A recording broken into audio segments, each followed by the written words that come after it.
Welcome back to another episode of Don't Quote Me. Right, y'all. We are in episode 6, halfway through the season, where we talk our talk every other Friday, period.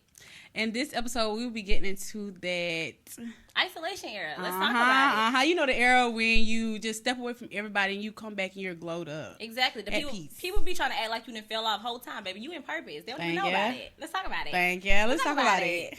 I'm proud of taking trips. Come back at 6, wake me and your child, and then won't lay today. Make me wonder who you might have been playing with. Makes me wonder who you think. All right, so today we're going to talk about the isolation season, what that really looks like, how that's not necessarily always a bad thing. That can honestly be the season that God uses to push you into purpose. That can honestly be the season that you can use to find out who you really are.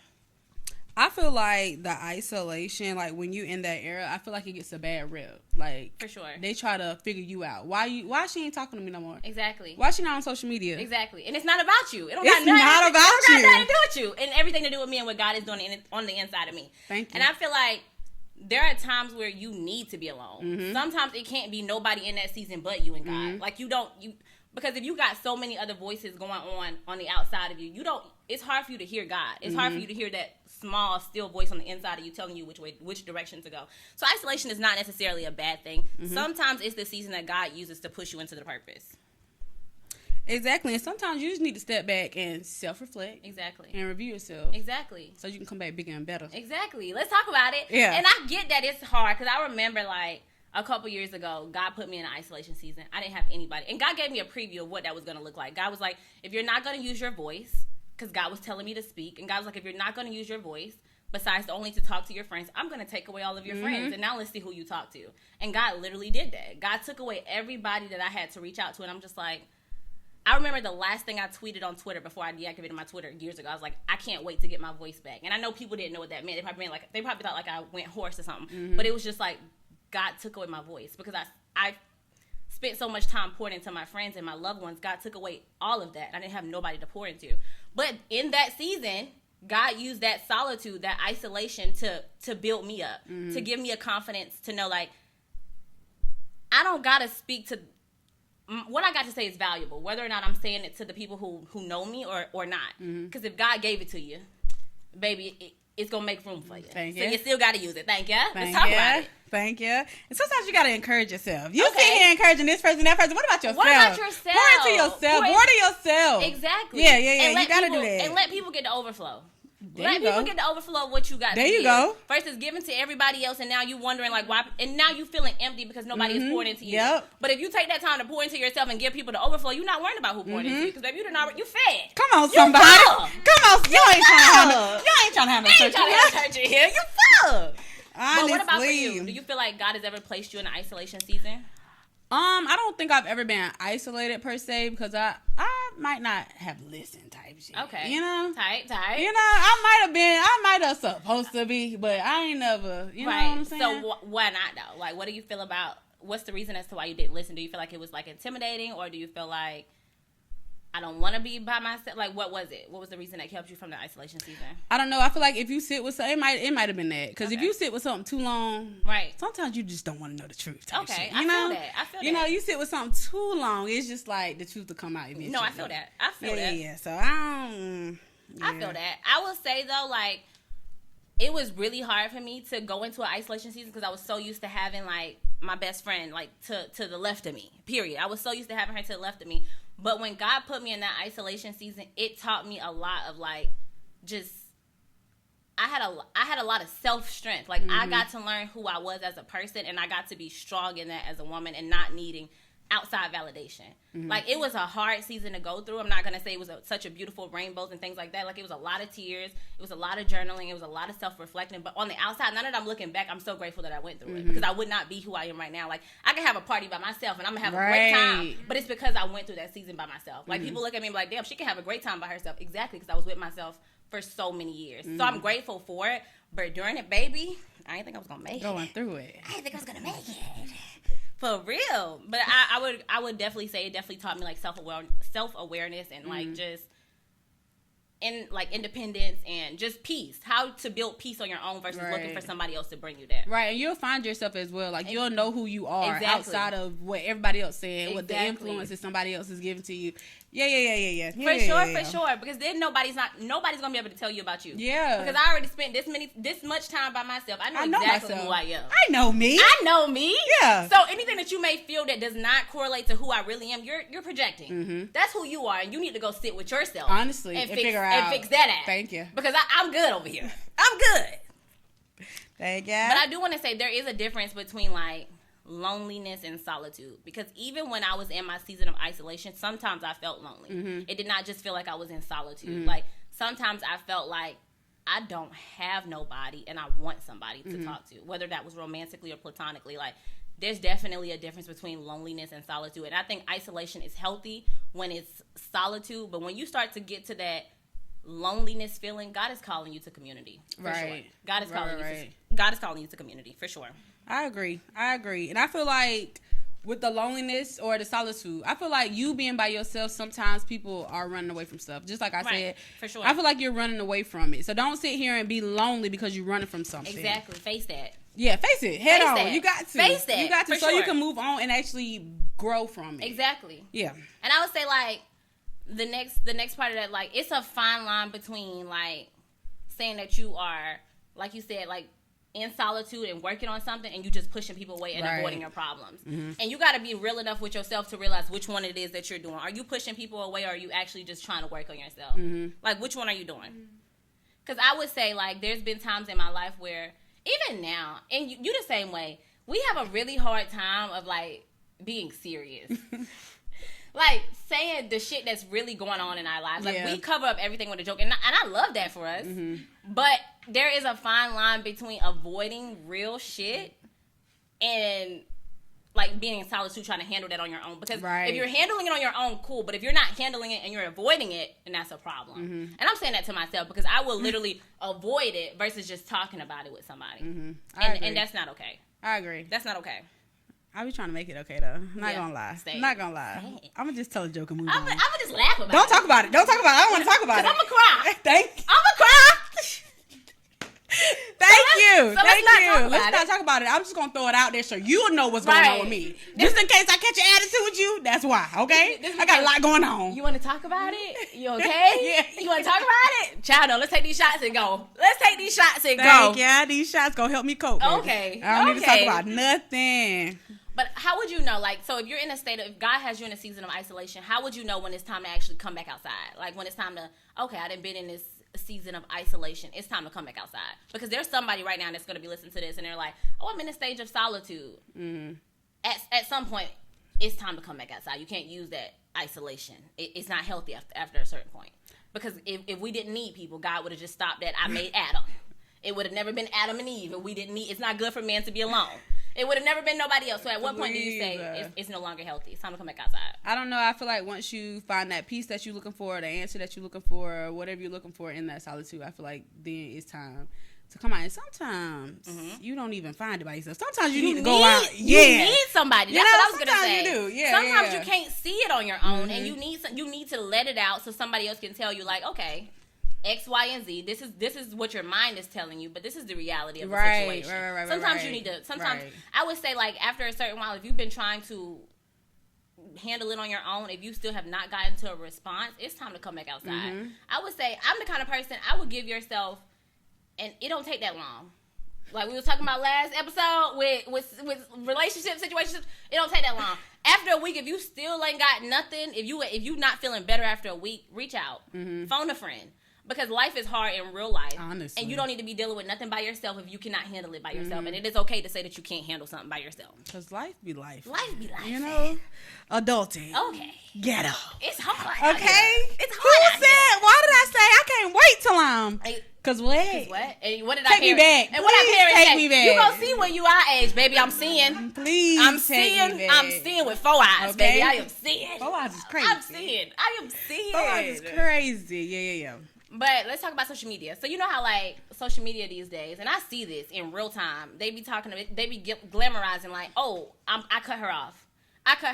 Like, how do you feel about that? I'm gonna let you say how you feel about it first. But how do you feel about it? They be glamorizing the cutting off culture. Mm-hmm. That's unhealthy. I'm sorry. I'm gonna let you say how you feel about it. How do you feel about it? I don't know. I feel like Y'all be cutting people off and y'all be in the wrong. Y'all don't want to hear the truth. Exactly. Y'all don't want to hear the truth. You don't want to take accountability. Yeah. So you get out of there. Y'all finally found that one friend that's going to tell y'all the truth. And you out of there. And so now you cutting her off. Why? You self-isolated. God ain't put you in that season. Thank you. You didn't cut all your friends off because you tired of them telling you the truth. Exactly. Leave that man alone. And stop being a bad friend. Leave him alone. It's that simple. It's that simple. Stop glamorizing the cutoff culture. If you got somebody that's willing to tell you the truth and tell you about yourself, those are the people who love you. The people who are yes men, they don't care about you. They with you because it's a good time and that's it. And as soon as it's not a good time, they go on to the next friend. But somebody who's gonna tell you like, nah, this is what we need to do, or nah, you hurt my feelings here, or nah, like somebody who's gonna hold you accountable. Those are the people that you need to keep in your life. Just that simple. Agreed. Now, there's a difference between telling you the truth and just hating. Now. Okay, let's talk about these be hating, okay? And that's a feeling though. Like energy is so real, so you can tell when somebody is hating on you and when somebody really loves you and is telling you something. Listen to your intuition, because sometimes it might hurt your ego as a friend who tells you the truth, but that's okay. They're telling you out of love. But if somebody is hating on you, you're gonna also feel like, you got something to say every time. Exactly. Every time I do something. Exactly. You're a hater. Every time I done leveled up, you got a joke to tell. I'm confused. It's funny. Or taking me back to, well, you remember when you... Don't worry about that. You remember your car got repoed? You're a hater. Don't worry about that. Your lights up. You're a hater. Don't worry about that. You're worried about the wrong thing. Because the lights is paid up for 6 months now. Thank you. No, but for real, everybody...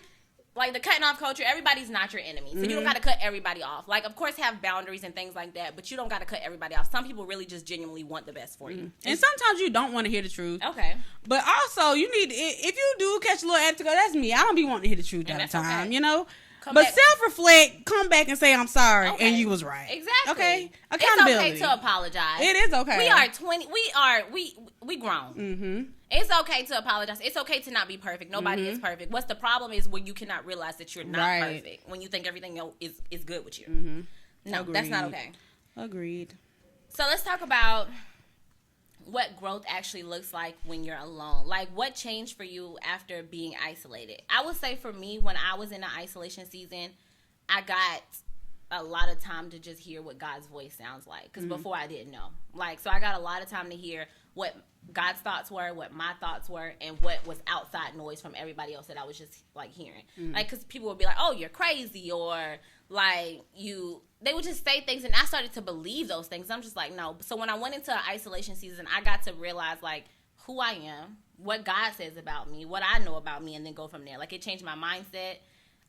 It changed my goals. I got more stricter about my goals. It changed, like, my outlook, my view, the things that I wanted. I got to just be more clear about the things that I wanted in life. What did that look like for you? Like when you're in, even if you're not in the isolation season, like when you find yourself in a quiet time, like when you have yourself in quiet time, what does that look like for you? What do you get out of that?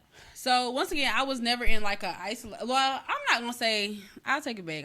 I wasn't in an isolation season, but like I didn't do it to myself. It was kind of like everybody was just like walking away. Yeah. And God would do I'm that. Steady losing friends. God would do that. I didn't lose them, but I'm not talking to them. I'm not hanging out with them a lot. Yeah. So, I mean, I'm not going to say I wasn't in an isolation season.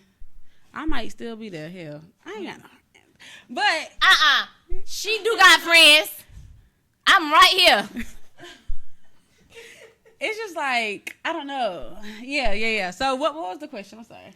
Like, because I ain't got no friends. How would you feel like that changed you, though? Like, even right now, and if you say you feel like you don't got no friends, like, how does that change you as a person? Yeah, I just feel like it changed me because I felt like I had to have, support. I needed their support. Facts. I needed it. Facts. Little did I know, I'm going to be fine by myself. You're going to be fine regardless. Yeah. Exactly. I'm succeeding in life. I don't need nobody to clap. I'll clap for myself. Exactly. Yeah, that's what it taught me. For sure. Yeah. I agree with that. Like, I felt like I always needed not even somebody to clap for me, but just somebody to hold my hand through it. Mm-hmm. Like, I just wanted the person to hold my hand through it. Like, you don't got to clap, but just be with me as I'm walking through this on my own.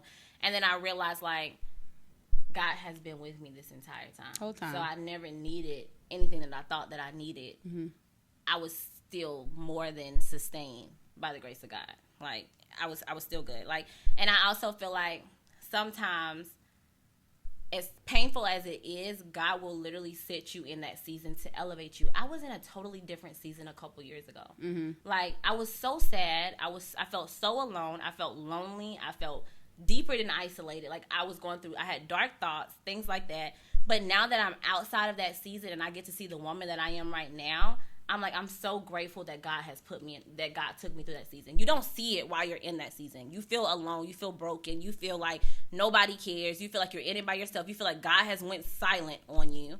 But when you decide to keep going and putting one foot in front of the other day after day, when you look back a couple years later, for me, 2 years later, God has not only replaced the things that he took from me, but it's more. Like, I'm nowhere near. I couldn't pay my rent a couple years ago. I couldn't find, like, I didn't have money for food a couple years ago. Now it's just like, damn. Thank you, God. Thank you. It's an excess. So the isolation season, God will literally use that to take you to a new level. So it's like this time, when God takes me through an isolation season again, it's not going to be like, I know what to expect. I know God taking me somewhere bigger. So I ain't even tripping. Like, whatever that may look like. Plus, I got my hitter to the left of me. Period. So I ain't tripping about nothing. Like, I ain't tripping about nothing no more. Like, I'm just grateful. I'm super grateful that God took me through that season. You don't see it while you're in it, but I'm super grateful for it. Super grateful. Plus, when you come out of that isolation season, if you're doing what you need to be doing, you're going to come out fit and fine. Bigger and better. You're going to come out with more money, more glowed ass, up, and everything else in between. Let's talk about it. All right, so we're going to play a quick game. All right. We love a game. We love a game. So it's going to be like the game that we did last episode, like the talking stage or situationship. So I'm going to read a scenario, and then we're just going to decide whether or not that's a healthy isolation or if you're just avoiding the problem. All right, so first one. So if you're not answering texts for a week because you're overwhelmed, is that a healthy isolation or are you avoiding the situation? I feel like, I don't know. I feel like that's isolation. Overwhelmed. Let me take a step back. Okay. It's too much going on. Yeah. I don't want to talk right now. That's healthy. A week is healthy. Customer service. Exactly. I talk to people all day, every day. Okay. And I'm going through something. Please. And I gotta be nice to these people after they cussing me out. I don't want to talk to you right now. Okay, Jazz, I'm gonna text you back later. Kayla, I don't want to message you today. Just and my thing is, I ain't even gonna text you back and tell you I'm gonna text you back later. Kayla, we understand, baby. I'm gonna text you back when I text you back. And that rare receipt is on. I'm gonna leave you on red because I read it, but I just don't have it right now to respond. I don't got it in me. That's healthy. I feel like you going through something. Life is hard. Life is hard. Life be lifing. It be a week every week. Yeah, a week, child. Every week. I feel that. Go. I saw that. It be a week every week. I'm at work. Oh, it's a week. I had a week. I gotta clock in. Oh, I gotta talk to these people. It's been a long week. And it's only Monday. Been a week. That be me. I had a long week. I had a long week. She'll text me that every week. It's been a week. Can't wait till we go out. It's been a week. It's been a week, man. It'll be like that. Yo, okay, that's healthy. That's healthy. That's healthy for sure. That's healthy. Okay. All right, second one. Unfollowing everyone after a breakup. You are toxic. Who are you unfollowing? Because why? I ain't do nothing to you. Thank you. I didn't break up with you. And then on top of that, it probably was your fault y'all broke up. Okay. And you weren't following me. And you weren't following me. I ain't you toxic. You toxic. You toxic. Yeah, you toxic. You toxic. You toxic. That's avoiding. That's avoiding. Why you ain't following everybody? Exactly. Just deactivate your socials. Thank you. You ain't gotta unfollow me because now I got beef with you. Thank you. Because why you unfollow me? You got beef with me? Got to. Because I ain't do nothing to you, to be honest. All right, number 3. Taking a solo trip to clear your mind. That's healthy. For sure. I love a good solo trip. I only took one, but I can't wait for the next one. I love a good solo trip. I think that's healthy. I think it's healthy. For sure. I think it's healthy. Ain't nothing wrong with that. I feel like solo trips, solo dates, we all need to start spending more time with ourselves. And focus on yourself. You ain't got to worry about what somebody else want when y'all on that trip, what you want to eat, this, that, and that. I want to eat this. Exactly. I want to go here and I want to spend this amount of money. I ain't had nobody get mad at me in the airport because I was fucking up. But ain't nobody gonna get mad but me. So I'm like, cool. Solo trips is cool. I feel like solo trips are needed. That's good. That's good. If you can't afford a trip, just go on a date. Solo date. Go on the Outback or something. You can do anything. You can go to the park. Set up in that park. There just you go. Sit by yourself. Just sit there. Sit with yourself. Okay. There you go. Let's talk about it. Number 4. Not telling your friends what's going on because you don't want to hear their advice. You're avoiding. Thank you. And you actually need to go to therapy because somebody needs to tell you you're wrong. Something. Somebody need to tell you. If you don't want to hear it from your friend, go to church. Okay. Because I guarantee that Sarah, what is it called? That we finding it. What's it called? The preacher message. What is it called? The sermon. Gonna be about you. Okay? Let's talk about it. It's gonna be about you. Let's talk God about work in mysterious ways. Go to church. You don't want to talk to your friends about it? Go to church. That's Christ is cool. gonna tell you everything you need to know. He's gonna tell you everything you need to know. Okay, thank you. You need to talk to somebody though. Give you the scripture you need to read and all. Exactly. Go to church. And the same way God made you, God made them therapists. Go sit down with one. He'll speak through them too. Sure will. Sometimes you need to talk to that lady. Sit on that lady Sometimes couch. you need to go sit on that lady couch. Thank you. I just sat on that lady couch. I never sat on that lady couch. A couple times. I might need to. And it helps me every time. I'm about to go talk to the lady again, actually. I know that's right. Sure am. Why do you go talk to that lady? Child, we'll talk about it on the next episode. And on the next episode... On the next episode, we gonna talk about... I'm the Lulu and I can't help it. Okay, we gonna talk about... Lulu here. Y'all, this don't got nothing to do with the episode. I was talking to ChatGPT. Ron talk bad. ChatGPT You better said, stop talking to them. I'm telling ChatGPT what's going on. ChatGPT said, "Whoa, Jasmine, slow down." That's how you know you doing too much. When ChatGPT say, "Hey, I tell you what, slow down. You need to slow down. It's not that. Yeah, slow down. Like relax." I said, "You know what? If you might be that, on to something. You might be on to something." But yeah, sometimes you Slow need to go your sit down ass with the lady. down. But that's it. I feel like that was a good episode. If I had any takeaways from the episode, I would just say, like, if you're in your isolation era, don't rush it, but don't prolong it either. Don't make it longer than what it has to be. Listen to learn your voice and learn God's voice, and just get rid of every other voice that you ever heard. Mm-hmm. Like, learn more about yourself so you can, like, discern what it is that things that you are telling yourself, what God is telling you versus what other people are saying about you. And my takeaway would be, isolation ain't always bad, and the people that is really for you, they'll be there when you get back. Exactly. If somebody get mad at you because you ain't responding a week, exactly, they're not for you. Exactly. Maybe you do need to cut them off. Exactly. Okay, that's the time. If you ain't respond to them in a week and they ready to cut you off, cut them. Or if they start doing that subliminal stuff on social media, cut them off. Cut them off because we too grown for that. Thank you. We too grown for that. Who you talking to? Who you talking about? Who you talking about me? Huh? Oh, okay. Thank you. Okay. We'll talk about that later. But that's it. If you related to this one, if you related to this episode, if you've been in a season of isolation, then we invite you to drop it in the comments what your experience was, or send us a DM. Follow us on social media. Follow us on Instagram. Follow us on TikTok, and we will catch y'all on the next episode. And we'll. If you love the vibe, don't quote us. Just post us. See you next episode.